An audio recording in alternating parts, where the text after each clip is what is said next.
Everybody, welcome to the debrief. I'm Devin Dwyer in Washington. Great to have you with us on this Wednesday. The most damning evidence yet.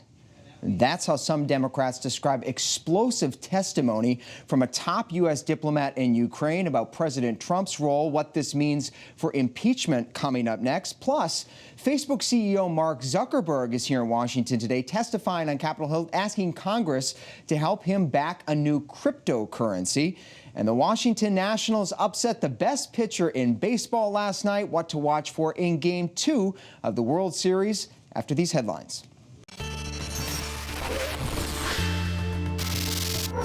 Lawmakers in Hong Kong have officially withdrawn a controversial extradition bill with China, which ignited months of violent protests. It's one of 5 demands that have been made by pro-democracy protesters. New charges have been filed in the Varsity Blues scandal.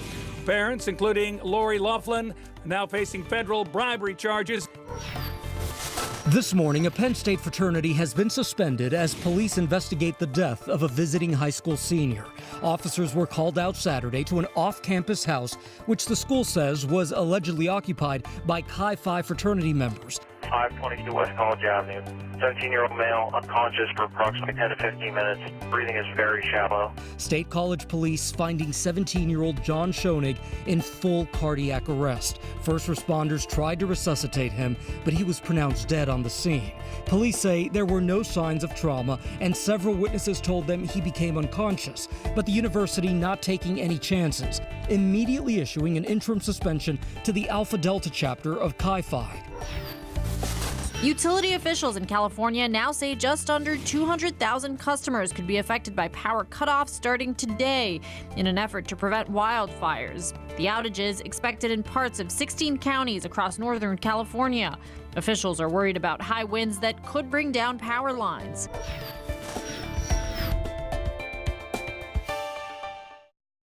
We begin, though, with some breaking news from the White House. President Trump, a short time ago, making an announcement on the conflict in Syria, declaring that the ceasefire along the Syria-Turkey border is holding, and that in light of that, the president is now going to rescind sanctions he imposed on Turkey after they invaded that country, fighting against those Syrian Kurds that had been U.S. allies and have been stung by the U.S. troop withdrawal from that region. Let's go right to the White House, where Kira Phillips, our White House correspondent, has been covering the developments. Kira, break this down for us. What's the big takeaway here from the president's announcement a short time ago?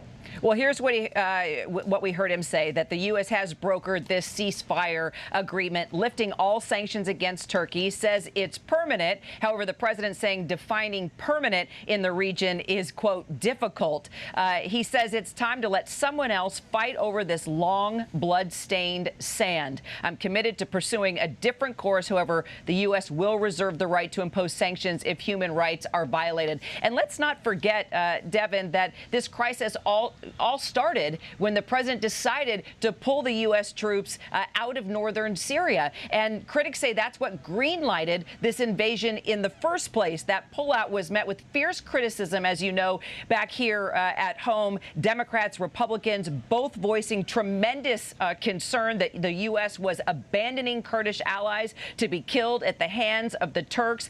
And then in the cabinet room, you may remember that pretty insensitive comment that the president made about the Kurds. He said, quote, "We never agreed to protect the Kurds for the rest of our lives." Again, receiving a lot of criticism from both Democrats and Republicans. Even Senator Lindsey Graham, one of the president's biggest supporters, said pulling U.S. troops out of the region, quote, has been the biggest mistake of the Trump presidency. If we abandon the Kurds, it will be to our shame and our national security detriment, and Trump will own the reemergence of ISIS. That blowback is obviously what led to the 5-day ceasefire, temporary ceasefire, which the president says, in his words, now permanent. Now we're yet to see what permanent really means, Devin. Yeah, a new status quo in that area, Kira, especially with the Russians there as well, the Americans pulling out. But this is so important to a lot of people, including top military leaders, because not only is American credibility in question here, our alliance with the Kurds, but also the fight against ISIS. This really was the tip of the spear in trying to push back against that terror group, right? Well, I even remember being in Iraq during the Iraqi war with General David Petraeus and the efforts he was putting forward throughout the region to tear apart ISIS and the extremism throughout that region. And he has even come forward saying that he is concerned about the reemergence of ISIS and the fact that there are still many ISIS fighters out there. And what's interesting is the president even tweeted this morning saying, quote, "Big success on the Turkey-Syria border. Safe zone created. Ceasefire has held and combat missions have ended. Kurds are safe and have worked very nicely with us. Captured ISIS prisoners secured." We're yet to see if that indeed is the case, Devin. Yeah, his envoy just this afternoon, as you know, Kira, announced that some 100 of those ISIS prisoners remain on the loose, although we will wait to see what they can do with those. Kira Phillips for us at the White House. Thanks so much, Kira. Meantime, hanging over all of this as the president makes this announcement on Syria, investigators in the impeachment inquiry on Capitol Hill are pushing ahead today as a new poll shows there is growing support in this country for the investigation itself. Look at this. This is from Quinnipiac out this morning. 55% of Americans now approve of the investigation to get more facts. That's up from just last week. But a slightly lower number, just under half of American voters say this is serious enough for President Trump to be impeached and removed.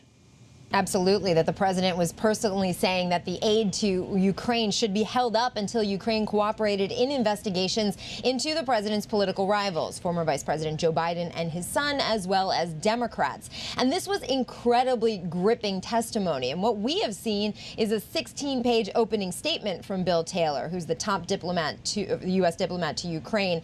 That doesn't include the hours and hours of questions that he took from lawmakers behind closed doors. But this is incredible, where he talks about a regular foreign policy channel, a regular channel of diplomacy, which is how normally things are done with the diplomat and the State Department and national security officials working together. He also describes an irregular, informal channel of U.S. policymaking that was led by the U.S. ambassador to the EU, a top, big-time Trump donor, as well as the president's personal attorney, Rudy Giuliani. Bill Taylor had meticulous notes the last couple of months, phone calls, text messages, and conversations that he was a part of, and all of the alarm bells that were getting raised along the way. Just an extraordinary piece of evidence there, that testimony underscoring an extraordinary story. The President of the United States withholding hundreds of millions of dollars in foreign aid to exact political favors from a foreign country. Catherine Faulders, this testimony comes on top of a striking admission last week by the President's own Chief of Staff, Mick Mulvaney, who came out and actually admitted to this, said politics were part of this pressuring operation and all of us need to get over it. Well, that's right. And I think, as Karen said, this was the most damning testimony yesterday by Bill Taylor. Republicans that I've talked to privately say this is the testimony that they're most worried about, Devin. But I will also say that this morning there was high drama here behind me, where about 24 Republicans, they're demanding to get into the skiff right over here and read the transcripts and participate in these depositions. They're attacking Chairman Schiff for the way he's handling this. But look, as we move forward, we're still going to see a lot of these witnesses behind closed doors. And really what you said about that aid and what the acting chief of staff said is the main concern here, and really what is coming out in these depositions. And Catherine, I want to stick with you here because you've been talking to so many members of Congress up there.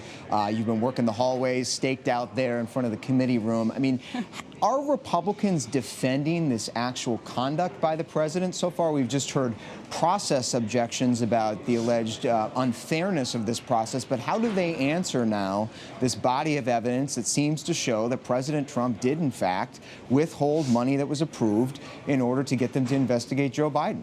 Well, it's a great question, right? It's all about the drama around the process. A lot of Republicans can't really answer that question, whether it was appropriate to withhold it or not. What we are hearing, though, is everyone, most Republicans, the defenders of the president here in Congress, saying there was no quid pro quo. Everything that they say that they've heard behind the scenes, they say they're not particularly concerned about it, Devin, but you raise a good point that there is little defending of the withholding of aid. It's really just about the process. Yeah, there's certainly starting to be a few cracks in that Republican armor as well. Some concerns, quiet concerns that you were telling us about yesterday. Karen, back to you, because amidst all of this impeachment furor and the inquiry that's underway now, the president faces a new challenge from someone inside the West Wing. We've got word now overnight that an anonymous senior administration official still on the job is writing a book about what's happening in there.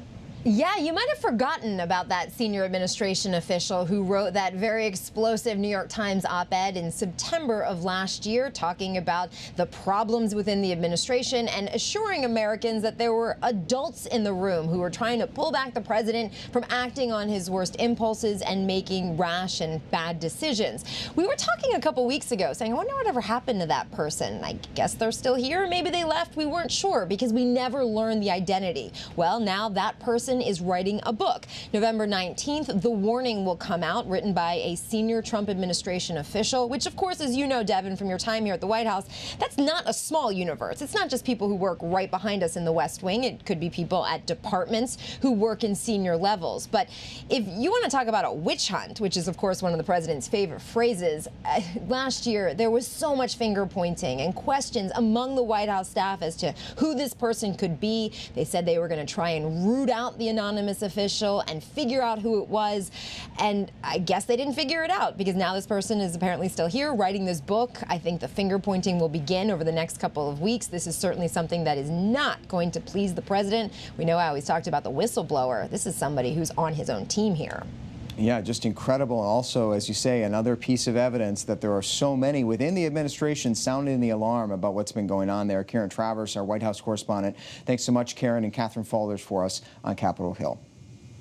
Staying overseas now to London, where authorities made a grisly discovery overnight: 39 dead bodies in a tractor trailer near the U.K. capital of London. Julia McFarlane is in that city covering this story. Julia, this is a pretty horrific headline. I understand authorities have a suspect in custody?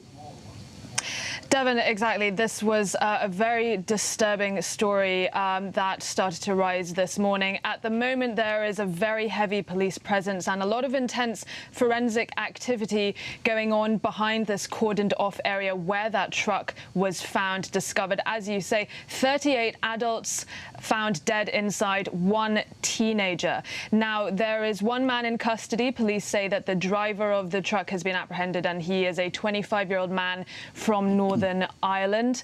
And police are also, at the moment, trying to figure out the route that this truck took. They believe that the truck originated in Bulgaria, and that they believe it entered the United Kingdom in Wales. Now, where it is at the moment, in a little area called Grays, which is in Essex, that's east of London. So it is an unusual route that this truck appears to have taken. Now, police have not confirmed this yet, but it's widely expected that the bodies of those inside are believed to have been migrants who've tried to get inside to the UK. Wow, just a horrible, horrible story. More than 30 people in that truck. And the assumption is they were migrants. They were perhaps being trafficked. Do we know anything more about the identities or where these people originated from? Police haven't yet. They have said that identifying the bodies is going to be a long and complicated process. We don't know what kind of state they're in. We don't know how they died. We don't know how long they've been inside this truck. So police are working as fast as they can to try and identify who they are, where they came from.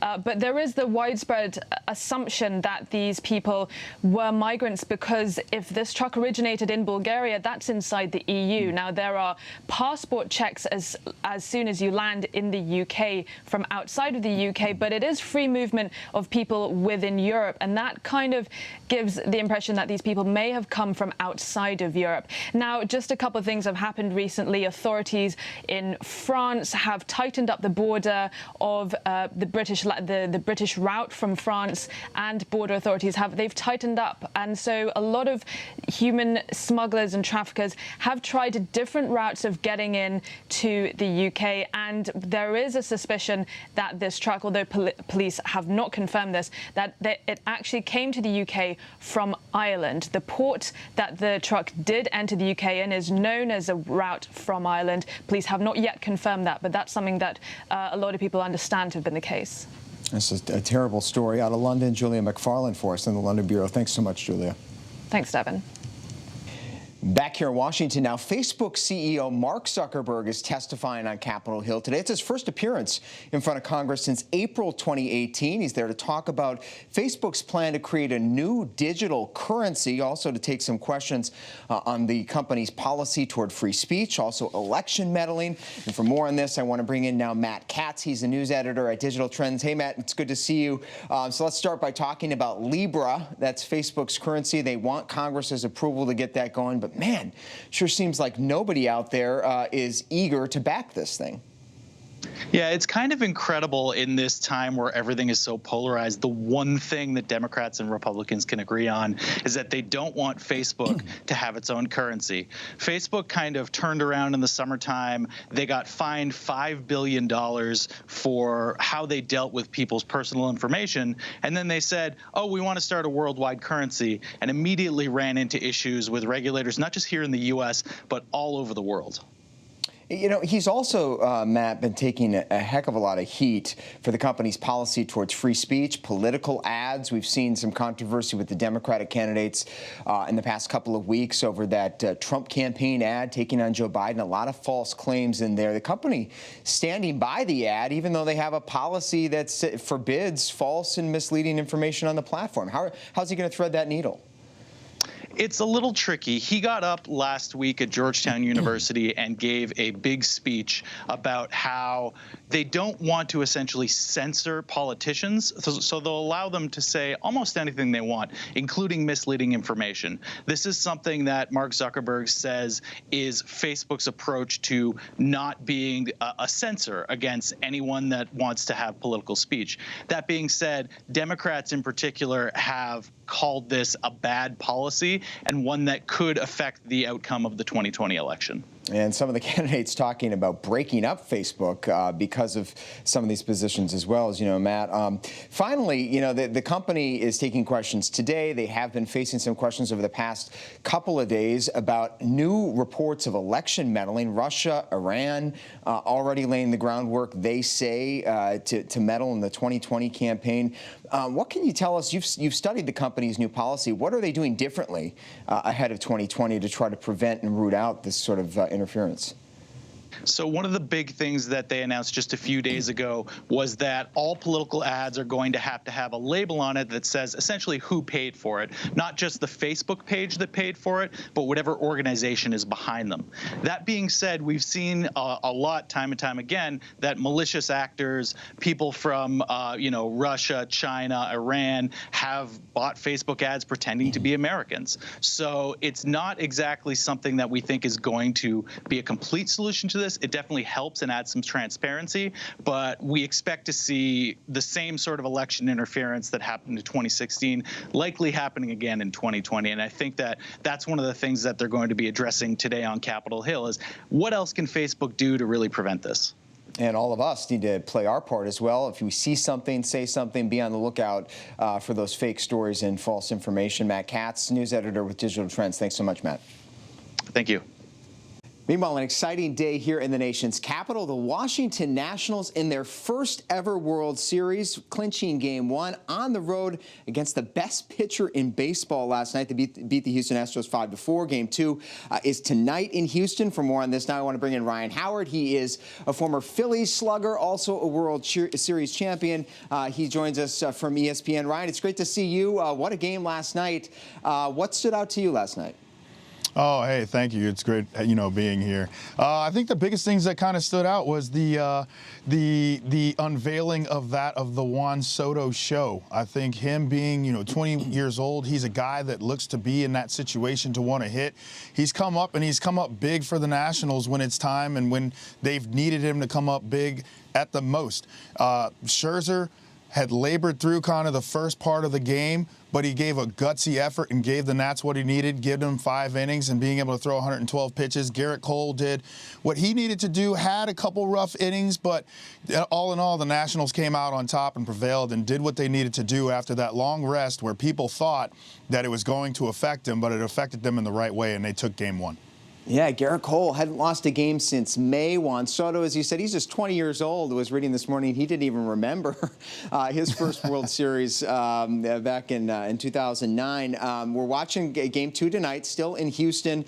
What do you think is going to make the difference tonight? Well, the difference is going to be Justin Verlander. Justin Verlander is going to have to go deep for the Houston Astros, but also the Houston Astros offense is going to have to step up. For me, it's always been the Astros have kind of scored, and then the offense has just kind of gone MIA, and they just don't show up. Now, they managed to get a couple of runs late, but they've got to keep the intensity up. They've got to keep the pressure up to be able to back up Justin Verlander to try to get to Steven Strasburg, who has virtually been unhittable this postseason. Yeah, pretty incredible performance all season long. Ryan, before we let you go, I mean, you have played in these World Series games. It's always a great time of year in baseball. What's it like to be out there and especially to win on the visiting on your opponent's field, home turf in Houston? Must be a pretty big deal for the Nats. It's an amazing feeling. I mean, this is what you go into spring training for. This is what you train all off season for this type of moment, to be able to be on the world's biggest stage in baseball and having all the media. It seems like there's 20 times the amount of media. Everybody is watching you.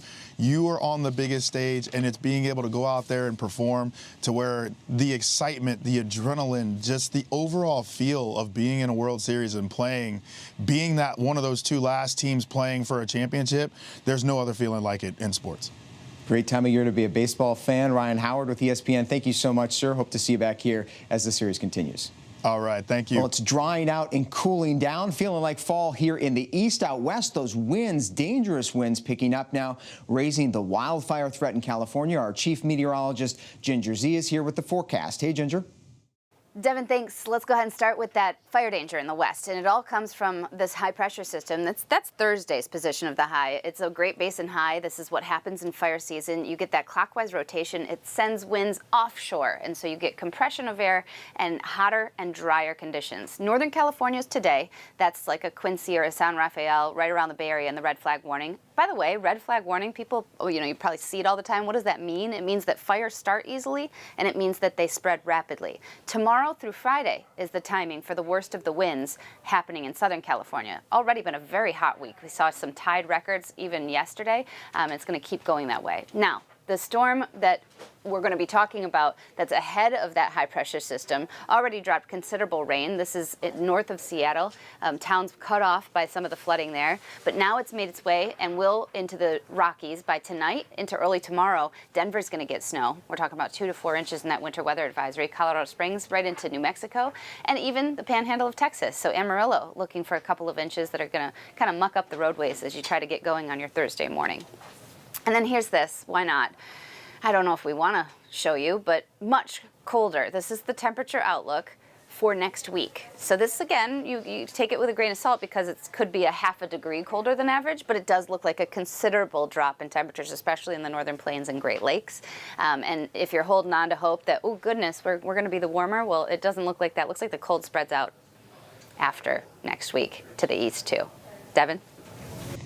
Thanks, Ginger, and thanks to all of you for watching us here on The Debrief on ABC News Live. Join me later this afternoon here in Washington at 3:30 Eastern Time for the Briefing Room, our daily political headlines show. Also, you can get a full wrap-up of today's news on World News Tonight Prime at 8 p.m. every night on ABC News Live. And download the ABC News app. If you don't have it, you can track us live, breaking news all day, every day, commercial-free there. Big button, live button at the bottom of the app, and the latest on all the stories we've talked about today. I'm Devin Dwyer in Washington. Thanks for watching. We'll see you next time. ABC News, straightforward.